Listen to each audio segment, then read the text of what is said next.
Welcome to EPCA, Electric People's Car of America. Here we are at the Dodge Dakota. We're installing the batteries today. We've actually been installing them for a few days. There's quite a few batteries to hook up. This is just the back battery box. There's 36 batteries in this box. And over here we have about 42 batteries in this box here. As you can see, they're all connected. And we got about 62 volts on this one pack right here right now, and about 52 volts on this pack over here that's all connected. We have 110 batteries in this truck. However, we're not hooking these up like we do in the smaller cars. When we have, say, 45 batteries in a vehicle, we basically just hook them up in a series circuit. And that would mean that you would just have your positive to negative, positive to negative, positive to negative throughout the entire pack.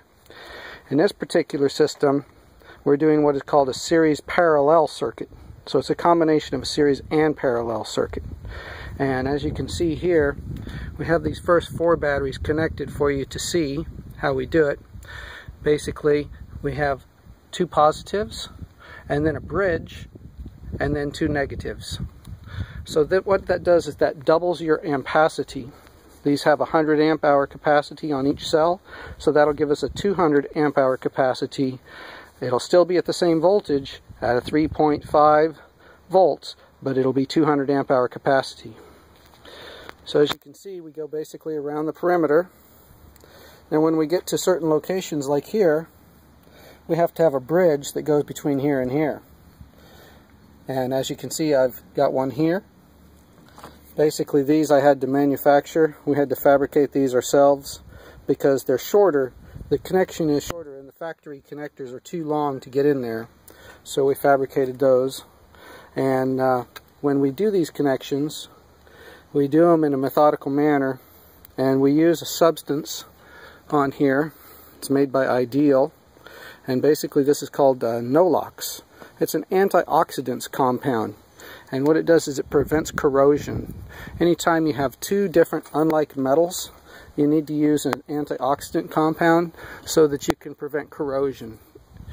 And in this case we have stainless steel hardware, stainless steel washers, stainless steel bolts, and we have copper straps, and then we have our aluminum and copper inserts on the batteries.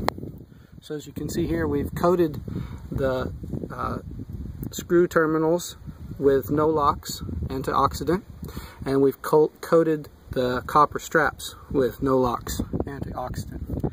So what we're going to do is we're going to bolt those down in place like that, and then we're going to use some Loctite. We're just going to have a couple drops of Permatex Loctite on the threads of the bolts, and that's going to secure them down. We use a flat washer and a lock washer with Loctite, and they shouldn't come loose.